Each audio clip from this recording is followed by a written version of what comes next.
ya, dokter anestesi cukup besar juga gitu. Jadi pada saat operasi, sebelum operasi diberikan obat-obat anti mual, karena kadang-kadang obat bius yang diberikan itu mengandung opioid ya, morfin yang kadang-kadang itu menyebabkan mual, kondisi mual gitu. Nah, diberikan obat long acting, obat bius yang dengan dosis yang kecil gitu. Tapi diberikan juga obat-obat anti nyeri multimodal gitu. Jadi ada selain dari obat-obat bius, diberikan juga obat anti nyeri, beberapa obat anti nyeri sehingga nyerinya pada saat intra maupun pasca operatif dapat tertanggulangi. Nah, selain itu juga tadi teknik operasi juga pada saat operasi seminimal mungkin itu luka ataupun trauma pada jaringan-jaringan sehat lainnya itu diminimalisir. Jadi kita hanya istilahnya memberikan, kalau operasi itu kan kita membuat luka baru gitu ya. Jadi yang kita lakukan itu adalah hanya tempat-tempat operasi ya. Jadi sangat minimal trauma atau sentuhan-sentuhan terhadap jaringan gitu ya, luka operasinya lebih kecil gitu, pisau yang digunakan juga khusus dengan ketajaman dan ukuran yang lebih khusus gitu. Dan kalau bisa ya perdarahannya juga sedikit. Nah, hal-hal tersebutlah yang menunjang cepatnya penyembuhan jaringan dan juga menunjang cepatnya pulih gitu ya, sehingga tidak ada keluhan-keluhan nyeri tadi gitu. Oke, nah sebelum melahirkan nih ya, ini Mbak Gigi ada pemeriksaan-pemeriksaan khusus nggak sih yang dilakukan untuk mengikuti metode sesar RX ini?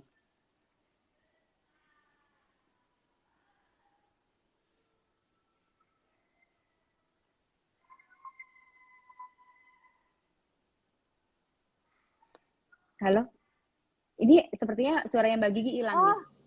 Hilang ya. Udah, nah udah iya, ada. oke. Nah, ya. Iya, udah Jadi ada. memang setahu kan juga waktu itu juga kan aku yang sebelum yang pertama itu kan maunya normal, ini juga udah pasti sesar. Jadi memang di semester ketiga itu memang kita kan ada cek darah gitu.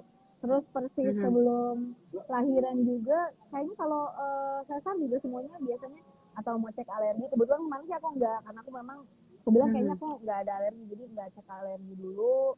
Tapi ya tetap cek darah dulu sih sebelumnya. Terus CTG dulu.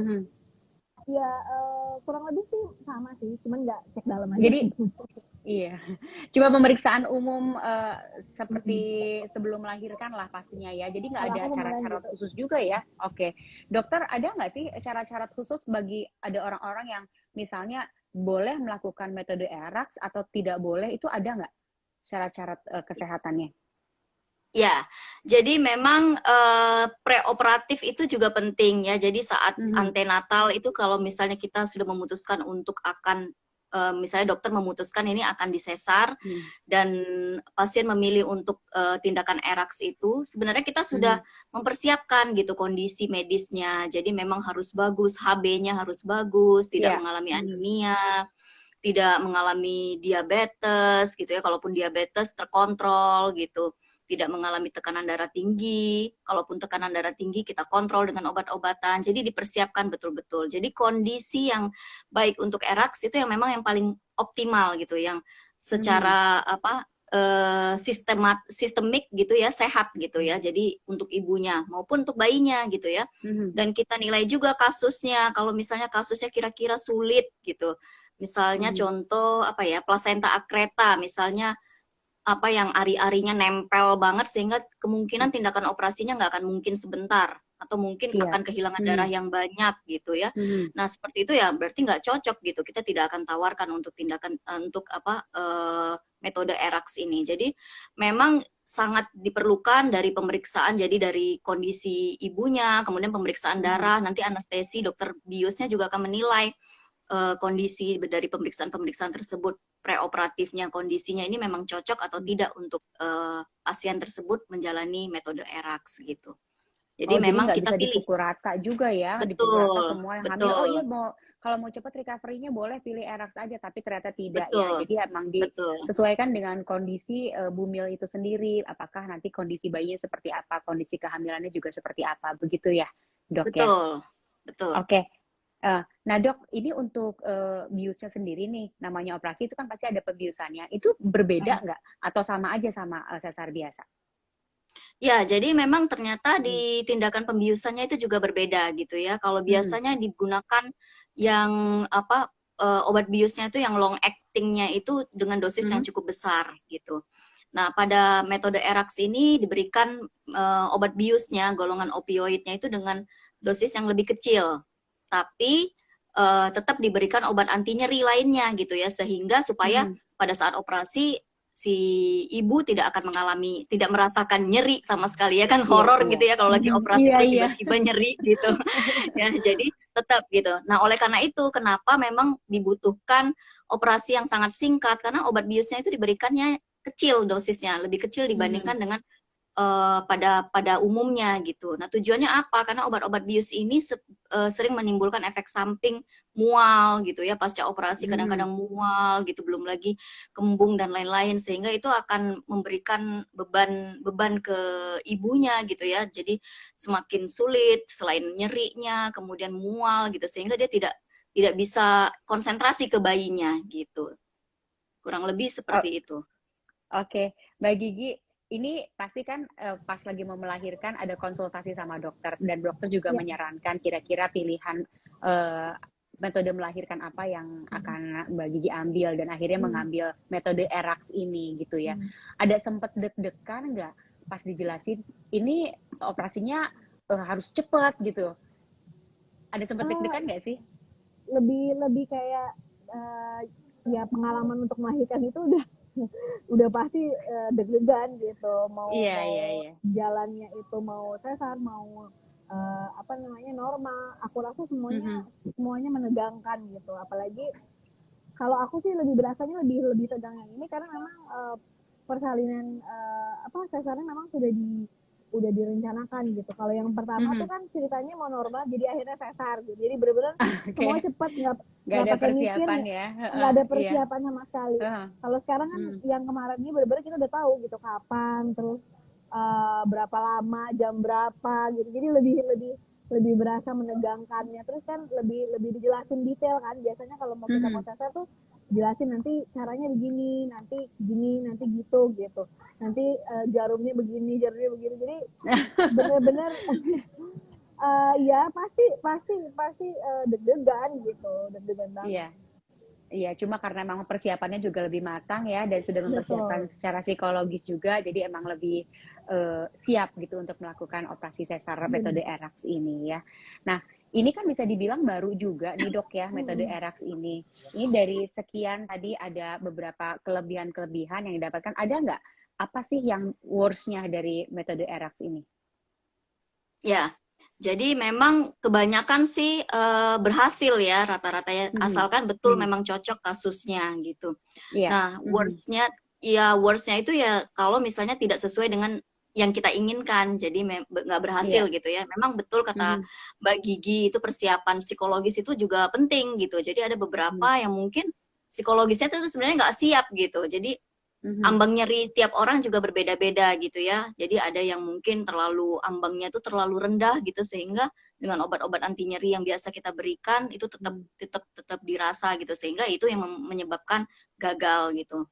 Nah, the worst yang lainnya ya kalau misalnya saat operasi itu apapun bisa terjadi gitu ya. Memang betul gitu, kita harus infokan ke pasien gitu, walaupun kasusnya mungkin sebenarnya kasusnya mudah gitu ya, tapi apapun bisa terjadi, misalnya perdarahan gitu ya, komplikasi atau cedera dan lain-lain.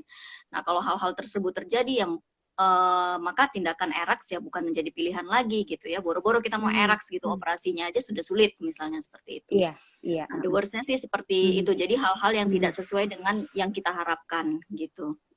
Oke, jadi sebenarnya sih akan dilihat pada waktu pelaksanaan metode ERAX sendiri atau pada waktu operasinya sendiri. Kalau seandainya dalam operasi itu mengalami satu kejadian yang misalnya tidak sesuai dengan metode ERAX, itu ya udah, jadi dirubah jadi metode biasa begitu ya. Nggak masalah, bisa begitu ya. Oke. Nah, ini ada ritual khusus nggak atau penanganan khusus apa yang harus dilakukan si Bumil ini untuk mempersiapkan kelahiran secara ERAX? Ya, ada. Jadi memang tadi ya dari awal kan kalau sudah memilih untuk tindakan ERAX ya, jadi kita lakukan konseling, edukasi, harus tahu persis gitu kira-kira tahapannya apa gitu. Nah, pada saat sebelum operasi kita biasa mempersiapkan. Jadi berbeda dengan operasi pada pada umumnya gitu ya, yang konvensional itu kan biasanya puasanya agak lebih lama gitu ya. 6 sampai 8 jam sampai 12 jam itu udah puasa sebelum tindakan operasi. Nah, pada metode ERAX ini biasanya bahkan justru lamanya puasa itu dipersingkat gitu. Jadi pada 2 jam sebelum tindakan operasi, ibunya biasanya diberikan minuman-minuman berkalori tinggi gitu ya. Jadi gitu. tujuannya Seperti yaitu apa sih, Dok? Dikasih minuman seperti jadi apa sih? ya minuman-minuman kayak misalnya sebut merek nih saya jadinya Fit Mom gitu ya.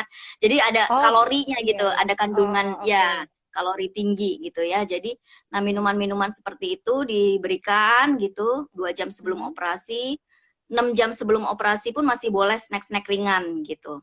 Nah, kemudian setengah jam sebelum operasi diberikan obat anti mual gitu ya. Baik secara injeksi, kemudian diberikan antibiotik.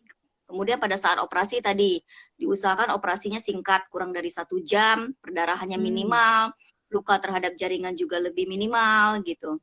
Dan obat anestesi yang diberikan dosis yang rendah yang long actingnya dan dikombinasi dengan obat anti nyeri. Nah, pasca operasinya, nah ini juga penting, ini juga krusial ya. Jadi pasca operasi tadi seperti yang dibilang oleh Mbak Gigi itu ya, jadi tahapannya di-encourage dalam 2 jam itu kalau bisa udah bisa duduk gitu. Duduk ya, jadi duduk. Bahkan udah dikasih minuman juga. Kadang-kadang dikasih minuman teh manis gitu ya, snack-snack ringan. Ada beberapa yang memberikan ini, permen karet. Nggak tahu deh, Mbak Gigi di rumah sakitnya dikasih permen karet atau enggak gitu. Dikasih, ya benar. Waktu itu kebetulan tapi nggak ada permen karet, jadi permen biasa sih, sebenarnya buat ngilangin mual sih waktu itu. Ya, betul. Jadi itu berapa jam setelah melahirkan? Itu jam 2 jam kali ya? Ya, 2 jam. Sebelum didudukin supaya katanya kalau biar produksi air liurnya itu bisa meredakan si asam lambung yang naik itu gitu. Betul. Oke. Iya. Ya, jadi dia untuk mengurangi mual dan untuk menstimulasi usus gitu ya. Jadi peristaltik gerakan usus itu ternyata dengan mengunyah-ngunyah itu jadi ada refleks gitu. Refleks namanya refleks sefalovagal gitu menyebabkan usus itu mempersepsikan, tubuh kita mempersepsikan ini mengunyah gitu ya. Mengunyah berarti ususnya udah mulai bergerak sehingga itu mengurangi mual, mengurangi kembung gitu. Nah, setelah itu ya itu kalau bisa 4 jam atau 6 jam itu kateter udah dilepas, kemudian udah diberikan makanan reguler, dan dalam 6 jam targetnya sebenarnya udah bisa berdiri, jalan gitu. Nah, jadi kalau pada operasi konvensional itu biasanya 24 jam ya, 24 jam itu belum mobilisasi gitu. Nah, hal ini ya menguntungkan, jadi ibunya merasa wah 6 jam udah enak kan, udah bisa bergerak gitu, udah bisa ngurus bayi gitu, udah bisa menyusui gitu. Itu sangat sangat bermanfaat gitu. Iya, untuk psikologi sang ibu juga ya gitu ya, untuk bonding sama anak juga bisa lebih cepat juga ya, Dok ya. Betul. Oke, nah ini penjelasannya mungkin bagi para viewers yang lagi mempersiapkan kelahiran, mungkin mau tahu juga nih. Jadi biasanya kalau misalnya mau operasi sesar biasa itu 12 jam sebelumnya harus puasa kan ya, Dok ya? Lebih lama, tapi kalau ini enggak, waktunya lebih pendek dan bahkan diberikan minuman-minuman yang tinggi karbohidratnya agar lebih bertenaga sang ibunya. Dan setelah atau pasca operasinya, dan itu lebih cepat lagi pulihnya karena sudah bisa duduk, sudah bisa berjalan. Ini dibuktikan sama Mbak Gigi yang sudah melakukan operasi metode ERAX, sesar ERAX ini ya Mbak Gigi ya. Total berarti setelah melahirkan itu berapa jam tuh udah bisa berdiri dan jalan? Halo? Ya. Jadi kalau setelah operasi itu ya 6 jam, targetnya 6 jam itu udah bisa berdiri jalan gitu. Oke, iya. Bagi juga begitu ya waktu itu kurang lebih 6 jam setelah itu ya. Wah, hilang nih kayaknya. Hilang. Oke, nanti aku invite lagi Mbak Giginya, Dok ya. Sambil nunggu.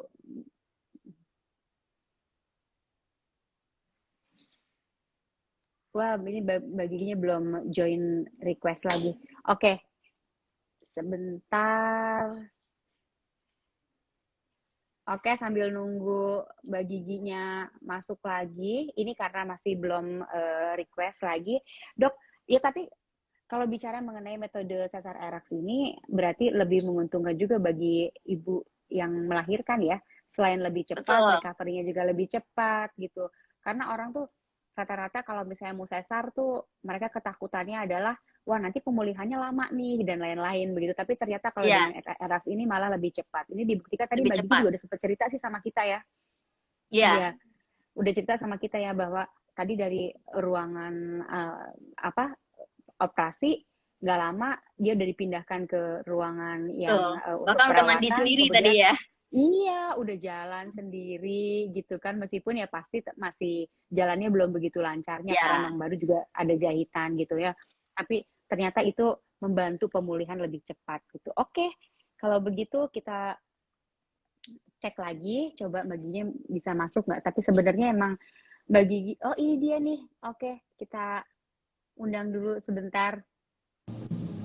Nah, oke. Hai, Ini maaf. Ngilang. di saat-saat genting ya. Enggak sih. Ini sebenarnya Mbak Gigi di jam 17.30 emang harusnya udah sign out, tapi sebelumnya kita mau ngobrol sedikit lagi deh, kasih Boleh pesan-pesan mungkin dong. buat viewers mengenai pengalaman Mbak Gigi dengan metode ERAX-nya, kira-kira untuk yang lagi mau melahirkan nih, kira-kira gimana kalau mereka memilih metode sesar ERAX ini? Oke, jadi memang kalau buat aku sih yang paling penting tuh untuk metode apa aja tuh sebenarnya tergantung masing-masing gitu. Tergantung bayinya, tergantung ibunya, nggak bisa disamain gitu. Kalau misalnya kayak kita bisa erak terus mungkin ada beberapa yang lebih cocok itu balik lagi pasti cocok-cocokan dan balik lagi biasanya bayinya sendiri yang menentukan jalan lahirnya. Kita cuma bisa berencana tapi ujung-ujungnya biasanya ya tergantung gitu semuanya. Jadi memang menurut aku apapun jalannya tapi tetap memang persiapannya tuh benar-benar harus tahu gitu apa yang harus dilakukan sebelum dan sesudah dipersiapkan gitu karena memang ya apalagi biasanya kadang-kadang yang suka lupa tuh sebenarnya buat ibu-ibu tuh apalagi ibu pertama kayak dulu aku tuh bahwa kehidupan setelah melahirkannya itu yang lebih paling penting karena kalau melahirkan itu cuman mungkin sakitnya ya sehari gitu ya paling lama gitu Iya. cuman memang yang persiapan yang paling besar itu setelah itu sih menurut aku gitu. Iya, begadangnya, menyusuinya, ya kan? Benar, benar. Jadi jangan sampai kita terlalu fokus sama melahirkannya gitu ya, wah emang harus gitu. Cuman tapi yang setelah itu kehidupan sebenarnya baru dimulai. Oke. Ya, ya ada kehebohan Gitu. selanjutnya yang menunggu di depan Betul. kita gitu ya. Benar, benar, benar. Oke. Iya, tapi sepengalamannya Mbak Gigi, metode ERAS ini sangat membuat nyaman begitu ya? Sangat sangat amat sih. Maksudnya aku ngerasain 2 kali sesar, yang ini sih jauh lebih nyaman sih, jauh banget lebih nyaman.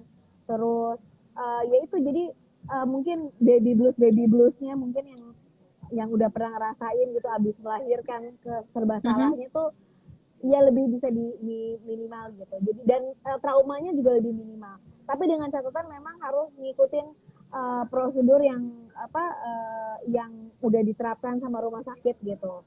Karena ada juga cerita teman aku yang pakai erak, kalau dia takut-takut, maksudnya takut-takut nggak mau bergerak lama-lama kan jadinya kan kayak stiff gitu kan. Jadi dia tetap aja gitu lama juga gitu recovery-nya. Jadi memang benar-benar ya ikutin apa yang seharusnya diikutin gitu. Oke, jadi memang konsultasi dokter kandungan itu nomor satu, kemudian mengikuti kondisi kandungan masing-masing begitu ya, Benar. kondisi sang bayi juga, jadi kondisi sang ibu juga itu pokoknya semuanya berpengaruh. Jadi apapun pilihannya, cara melahirkan seperti apa, mau apapun metodenya begitu ya, yang baik untuk sang ibu, baik juga untuk sang bayi, yang penting sehat semuanya. Oke deh kalau begitu, Mbak Gigi terima kasih banyak loh waktunya untuk hari ini. Terima kasih Mbak, terima kasih. Terima kasih Mbak Gigi. Ya, terima kasih juga sehat-sehat selalu semuanya. Makasih yang udah nonton ya. Oke, kalau begitu salam untuk Rafathar buat Baby Rayanza sama Raffi juga dan semua keluarga. Terima kasih, selamat sore. Bye. Oke, viewers kita masih akan lanjutin ngobrolnya sama Dokter Santi dan masih ada waktu untuk para viewers untuk bertanya langsung sama Dokter Santi. Ini terkait dengan metode sesar ERAX ya. Dan dari tadi sih saya baca udah banyak banget nih pertanyaan-pertanyaan dok ya. Oke, ya aku cari dulu deh kalau gitu. Oh iya, ini nih ya. Kita cari pertanyaannya. Dok, sebentar saya cari pertanyaannya. Kayak tadi udah banyak, udah dipilih juga. Eh,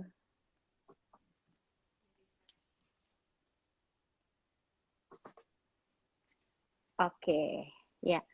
Dok, biasanya nih, sejak kapan sih dok adanya metode sesar Eraks ini? Ya, kalau di Indonesia itu 2000 baru diperkenalkan itu mulai tahun 2019 ya. Jadi Mhm. awal-awal 2019 kemudian mulai rame gitu digunakan di beberapa rumah sakit itu 2020, 2021 gitu ya. Dan sekarang Mhm. saya rasa hampir tiap rumah sakit itu menyediakan metode ERAX ya jadinya ya. Mhm. Tapi Mhm. kalau Mhm. di dunia itu awalnya yang tadi saya sebelumnya jelaskan tahun 2012 itu awalnya itu bukan digunakan untuk tindakan bedah sesar justru digunakan pada tindakan pembedahan digestif, bedah usus gitu ya, dokter bedah usus Oh, yang oke. menggunakan. Ya, Mhm. 2012 itu di Eropa gitu. Mhm. Kemudian di Amerika baru mengadop tahun 2018 dan di Indonesia Mhm. 2019 itu. Oh, 2019 baru di Indonesia. Ya, Jadi awalnya itu malahan bukan buat proses kelahiran ya, atau melahirkan ya, betul. tapi emang buat operasi usus. Tapi akhirnya Ya, berkembang bisa untuk melahirkan. Oke, ini ya. ada pertanyaan nih dok dari @arul.anwar. Dok, maaf mau tanya kalau posisi operasi sesar di bawah pusar ke bawah, nggak apa-apa kan dok? Abis lahirannya biasanya kan posisinya agak ke samping tuh katanya gitu. Agak agak ke samping. Biasanya sesar itu di bawah justru ya, di bawah di Iya, atas di iya biasanya atas pas, tulang kemaluan gitu. Ya, iya jadi di betul atas betul. bulu pubis biasanya, di atas bulu Iya pubis. iya Tapi iya iya memang iya. ada Hmm. beberapa yang operasinya tegak lurus gitu ya. Jadi itu Hmm. biasanya itu dulu, itu kebanyakan Hmm. itu tindakan operasi-operasi sesar zaman dulu itu biasanya mediana gitu. Jadi yang dari Hmm. mendekat yang tegak lurus mendekati pusar gitu. Iya iya bentuknya Kemudian panjang begitu ya. ya, Kalau sekarang betul. kan Itu udah begini ya lama. dok di bawah. Iya Ya, betul betul. betul. Hmm. Hmm. Hmm. Hmm. Kebanyakan kalau sekarang sih hampir semuanya di melintang gitu ya, Iya melintang. Tapi nggak ada melintang. yang di samping sih, di samping kanan Iya ya kiri itu kayaknya ya. mungkin operasi apendisitis Usus ya, buntu ya. usus buntu itu. Iya itu perlu dipertanyakan Ya, nih ya. Oke, ya. nah ini mungkin ada yang baru join juga, tadi dokter sempat menjelaskan sih dari @devita_nyer, apa sih manfaat dan resiko seseorang menjalani persalinan eraks? Ya, jadi manfaat tadi yang paling penting itu Mhm. cepat pulihnya, dia Mhm. bisa bonding ke bayinya, kemudian lama perawatan, lumayan kan ya. Biasanya Mhm. operasi itu 2 hari 3 hari di rumah sakit, ini bisa 1 hari bisa pulang gitu ya. Oh, Jadi 1 hari udah bisa lumayan, pulang ya? betul, 24 jam Wah, bisa pulang. Tapi wah tergantung enak ya, juga memang sih. tiap Mhm. rumah sakit beda-beda, ada yang kadang-kadang Iya. Mhm. menunggu bayinya gitu ya, sehingga Mhm. mungkin pulangnya 1,5 hari gitu. Iya. Lumayan jadi Dan lihat, menghemat gitu ya. iya. Tapi lihat kondisi sang ibunya juga sama bayinya juga mungkin ya. Betul, Iya, betul. iya, Jadi iya. kondisi Mhm. ibu dan bayinya harus bagus gitu baru boleh Mhm. pulang. Nah, itu Oke. manfaatnya. Kemudian Mhm. tadi apa pertanyaannya Mbak Mesty yang kedua? Resiko. Oh, Resiko seseorang risiko. menjalani persalinan eraks. Ya, risikonya sebenarnya gagal, risiko Mhm. gagal. Jadi memang Mhm. tiap orang itu beda-beda ya. Ada yang ambang Mhm. nyerinya, yang tadi dibilang oleh Mbak Gigi. Kalau dia Mhm. misalnya kita udah tetapkan ini harus mobilisasi, takut-takut gitu ya, secara psikologis Mhm. dia belum siap, itu ya risikonya gagal gitu ya. Kalau gagal ya berarti Mhm. balik ke seperti yang semula gitu ya. Jadi yang Iya. konvensional, Mhm. sesar yang konvensional gitu. Mhm. Ya, tapi Oke. kalau risiko yang lainnya sih risikonya ya kecil ya. Jadi risiko lainnya Mhm. apakah membahayakan ibunya sih enggak gitu. Ya paling-paling Hmm. risikonya ya gagal gitu. Oke. Nah, ini kalau eraks ini kan berarti seperti yang dokter bilang ini puasanya lebih pendek, kemudian pemberian obat biusnya juga berbeda gitu ya. Nah, kalau seandainya tiba-tiba di tengah-tengah persalinan eraks dan tiba-tiba gagal, tidak bisa dilakukan, kembali ke lahiran sesar konvensional, apakah nggak masalah dengan Ya, apa yang sudah dilakukan operasi? ya jadi kalau Mhm. misalnya contoh kegagalan itu bisa saat Mhm. operasi, intraoperatif atau justru pasca operatif gitu. Mhm. Nah, kalau intraoperatif itu biasanya ya tadi misalnya operasinya ternyata penyulit ya, ada penyulitnya gitu. Mhm. Jadi tindakan operasinya lebih lama gitu, kemudian perdarahannya mungkin lebih banyak.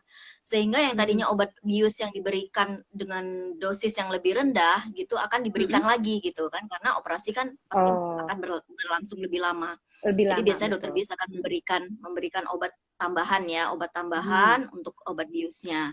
Kemudian ya berarti pasca operasinya nggak bisa diterapkan gitu ya. Tadi yang dibilang Mhm. 2 jam itu udah harus duduk, nggak bisa gitu. Kalau Mhm. seperti itu kan berarti kalau dia kekurangan darah, mungkin dia butuh transfusi gitu ya, butuh Mhm. sehingga mobilisasinya terbatas, menjadi terbatas kembali. Yang tadinya harusnya 6 jam itu udah harus berdiri ya enggak. Jadi dia jadi Mhm. masih istilahnya masih tiduran di atas tempat tidur gitu. Nah, Iya, heeh. itu jadi kalau misalnya berubah skenario ya kita kembali ke skenario awal. Yang paling penting adalah nyerinya ini gitu kan. Jadi sebenarnya keberhasilan ERAX ini sangat ditentukan oleh obat-obat anti nyerinya gitu. Jadi Mhm. kalau misalnya seseorang itu gagal, misalnya tadi apakah saat operasi dia berpenyulit gitu ataupun dia tidak tahan nyeri gitu ya, kita tambahkan obat-obat anti nyerinya dan kita gunakan obat-obat yang biasa digunakan pada saat operasi konvensional. Oke, dan pasti semuanya sudah dipersiapkan juga oleh Betul, teman-teman medis ya yang bertugas pada saat betul. operasi tersebut ya. Oke, Dok, apa saja yang harus dihindari pada masa pemulihan operasi sesar ERAX? Ini dari Farquin. Ya, jadi Mhm. kalau pada saat krusialnya itu kan pada saat di rumah sakit justru ya, kalau sudah di Mhm. luar rumah sakit kan itu udah beda gitu ya. Jadi Mhm. yang harus dihindari itu sebenarnya sih nggak ada ya kalau untuk secara individu dari pasiennya itu tidak ada yang perlu Mhm. dihindari gitu. Jadi memang pada awal persiapan itu yang paling penting tuh dari sebelum operasi, kemudian pada saat operasi dan setelah operasi. Ya mungkin yang justru bukan dihindari ya, jadi kita perkuat gitu medisnya gitu. Jadi misalnya tadi kalau Mhm. misalnya HB-nya rendah gitu ya, jadi sebelum operasi itu kalau bisa mengkonsumsi besi, zat besi atau Zat mungkin besi. Mhm. transfusi atau Mhm. ya suntikan besi gitu ya sehingga Mhm. optimal gitu. Jadi HB-nya bagus gitu. Kemudian kalau Mhm. misalnya gula darahnya tinggi diturunkan gitu. Jadi Iya. mempersiapkan Mhm. betul-betul kondisi medisnya yang oke. Dan Mhm. rajin kontrol ANC ya antenatal care ke dokternya, diperiksakan betul-betul sampai detik-detik akhir sebelum operasi gitu.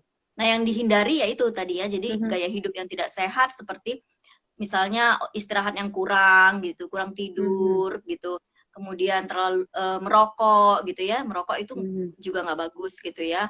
Kemudian Mhm. misalnya tadi kurang istirahat gitu. Nah, Mhm. hal-hal itu yang mungkin harus dihindari gitu.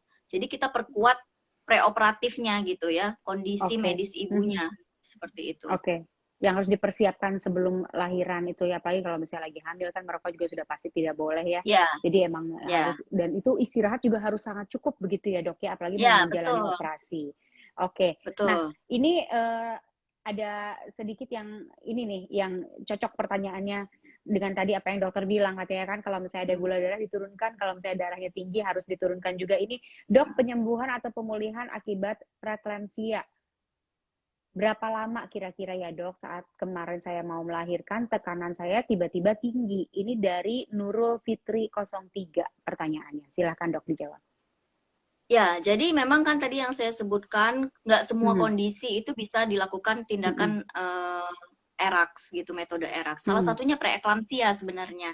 Preeklamsia itu dengan tekanan darah yang Mhm. tinggi, ada kebocoran protein, dan stres ya. Jadi stres, maksudnya itu stres terhadap tubuhnya, bukan stres Mhm. pikiran. Stres Iya, metabolik ya, iya. stres Mhm. metaboliknya itu cukup tinggi, sehingga itu tidak cocok untuk dilakukan ERAX. Biasanya kita Mhm. tidak anjurkan untuk metode ERAX-nya itu sendiri. Nah, Mhm. tapi mungkin ini pertanyaannya mungkin lebih ke preeklamsianya ya. Jadi Mhm. berapa lama pemulihan untuk preeklamsia? Jadi preeklamsia Iya. itu penyakit yang dicetuskan oleh kehamilan itu sendiri. Memang Mhm. sebagian besar dia akan resolve gitu, akan sembuh setelah melahirkan. Ya, jadi paling lama mungkin 42 hari atau selesai nifas gitu. Biasanya tekanan darah itu Mhm. akan turun. Nah, apabila setelah 40 hari itu misalnya tekanan darahnya tetap tinggi, Mhm. maka sebenarnya mungkin ibu tersebut sudah jatuh bukan preeklamsia lagi, tapi udah hipertensi kronik Hipertensi. gitu. Oh, Ya, oke. makanya habis Mhm. melahirkan jangan langsung Mhm. hilang gitu, tetap kontrol gitu. Pasca Iya. nifas juga Mhm. tetap kontrol, diukur tekanan Mhm. darahnya gitu. Iya. Nah, Dok, ini menarik sekali ya untuk ibu hamil yang mengalami preeklampsia atau naiknya tekanan darah begitu ya. Nah, ini kan memang harus diturunkan gitu tekanan darahnya. Itu boleh minum obat atau enggak? Secara kan kalau misalnya ibu sedang menyusui tidak boleh sembarangan minum obat juga. Ini gimana, Dok? Ya, betul. Jadi kalau Mhm. memang tekanan darahnya tinggi, baik dia dalam kehamilan maupun setelah melahirkan, itu tetap harus kita Mhm. turunkan gitu ya. Jadi memang Mhm. dipilih obat-obatan yang aman untuk kehamilan ataupun menyusui Mhm. gitu. Karena apa? Karena kalau misalnya tekanan darahnya tinggi ya tentunya itu Mhm. akan apa? Aliran darah atau perfusi ke jaringan-jaringannya nggak bagus. Ya aliran Mhm. darah ke rahimnya gitu. Kalau misalnya dia sedang hamil, aliran darah ke rahimnya akan terganggu sehingga nanti pertumbuhan janinnya bisa terhambat gitu. Atau mungkin setelah melahirkan dia misalnya tekanan darahnya tetap tinggi dan kita tidak berikan obat anti hipertensi, maka itu bisa menyebabkan aliran-aliran darah ke dia sedang menyusui kan ya, menyusui aliran Iya. darah ke Mhm. apa ASI-nya berkurang gitu. Kemudian ibunya juga mengalami keluhan gitu, pusing, sakit kepala dan itu tentunya kondisi tersebut sangat tidak baik ya untuk si ibu. Jadi tetap Mhm. walaupun sedang hamil atau menyusui dengan tekanan darah yang tinggi tetap harus diturunkan gitu ya karena tekanan darah yang tinggi itu akan menyebabkan penyakit-penyakit yang justru lebih membahayakan untuk ibunya. Oke, Dok, ini saya akan bacakan satu pertanyaan nih yang menarik menurut saya ya. Ini langsung aja di sini dari Halimah.alian. Dia bilang, Dok, kenapa ya setelah sesar anak ketiga dan ini saya langsung sakit otot perut dan Miss V ototnya tiba-tiba sakit. Ada apa? Ada apakah itu dan apakah itu efek samping dari MOW? Silakan Dok dijawab. Ya, jadi MOW itu maksudnya steril ya. Jadi Oke. sebenarnya tidak ada hubungannya dengan MOW, Mhm. apalagi MOW itu Mhm. steril itu saluran telur ya, tubanya yang Mhm. diangkat gitu. Bukan diangkat, Iya, maksudnya dipotong gitu ya. dipotong. Jadi nggak Mhm. ada hubungan gitu. Di situ tidak ada Mhm. persarafan gitu, tidak ada apa tidak ada persarafan ya sehingga nyeri nyeri nyeri yang dialami itu bukan karena MOW-nya.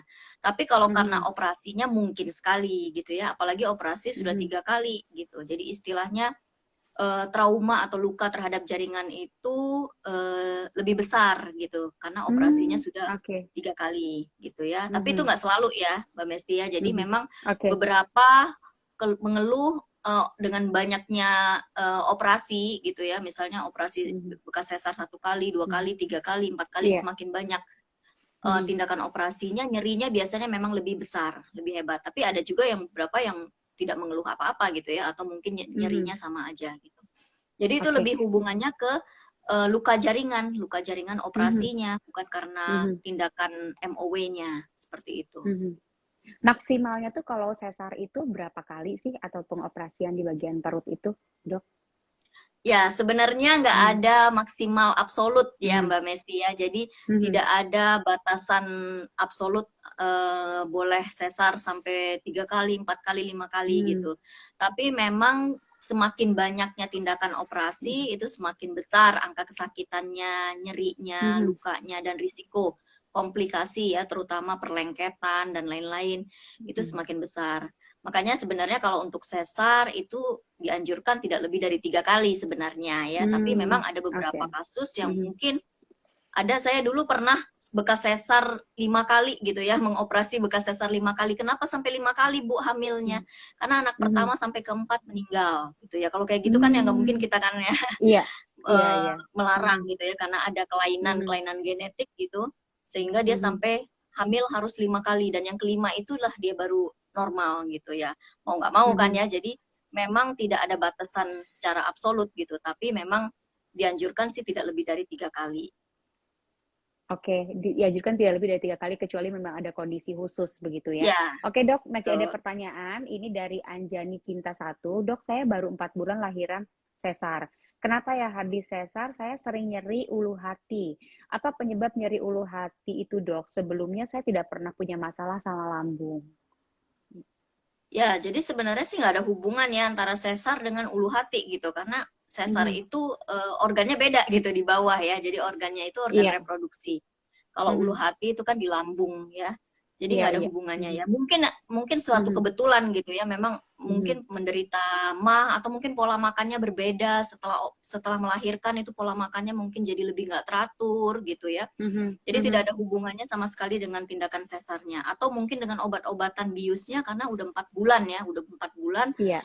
Jadi tidak rasa-rasanya tidak mungkin gitu karena obat-obat biusnya gitu. Tapi kalau misalnya baru 1 hari pasca sesar ya bisa ya. Tadi yang saya bilang, jadi obat-obat bius Iya. itu kadang-kadang menyebabkan keluhan gastrointestinalnya lebih dominan gitu. Iya.